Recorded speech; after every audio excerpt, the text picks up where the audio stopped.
যাব না আমি। ভালোবাসা কেন এত অসহায়, ভালোবাসা কেন এত অসহায়। হ্যাঁ বন্ধু বল। কিরে স্যাং, কি করিস?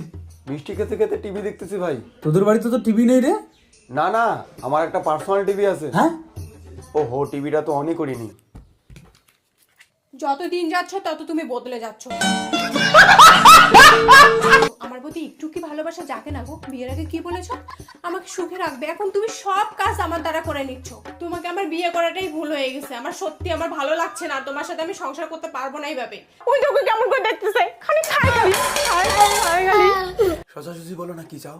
আমার বাবার বাড়ি যেতে ইচ্ছা করতেছে, আমাকে বাবার বাড়ি নিয়ে চলো। এই কথা আগেই বলতে পারতে।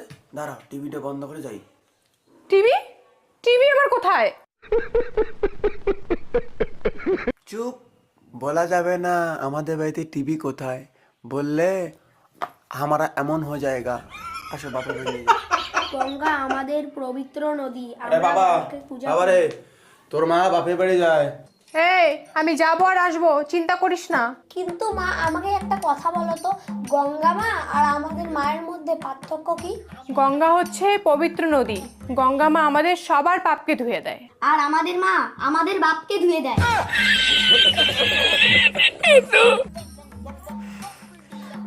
আমি কিছু বলিনি। হ্যাঁ দাদা, মোর মা ও মোর বাবা সেই ফাটায়, তুমি দেখছো? আমি কিছু বলিনি। ভদ্রমতো রেডি হও আর তাড়াতাড়ি চলো।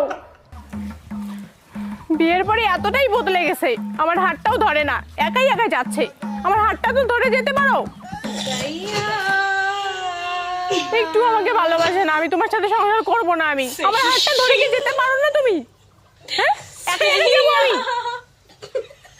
আজকে তিনটা মাফ করো, আজকে তিনটা হাতটা না ধরে চলি। এমনি এমনি আসো। আমি যাব না, যাব না আমি বাপের বাড়ি।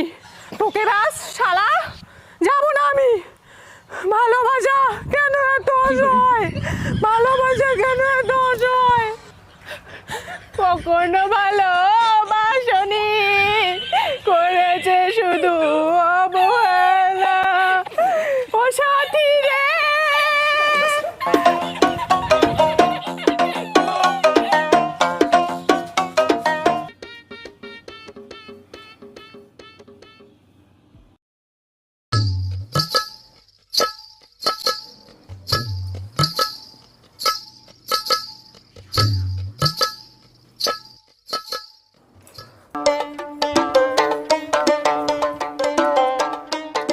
আমি দুদিন থেকে কথা বলছি না, এ বিষয়ে কিছু তুমি বলবে না? ওকে।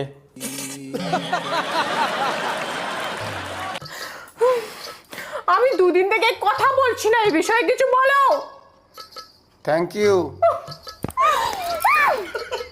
বলো কিছু। Good morning. ভগবান, কিছু বলছো না কেন? দুদিন থেকে কথা বলছি না, কিছু বলছো না কেন? তুমি বুঝতে পারছো না আমি রাগ করে আছি, অভিমান করে আছি? মমতা দিদি পালাইছে।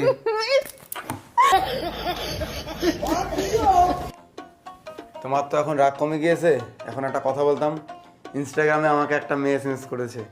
এসএমএস করে বলে আমি নাকি দেখতে খুব সুন্দর, আমার ফেস কাটিং নাকি ভালো। তখন আমি বলেছিলাম আমার বউ আছে। আরে পুরো কথাটা তো শুনবে। হরি বল, হরি বল।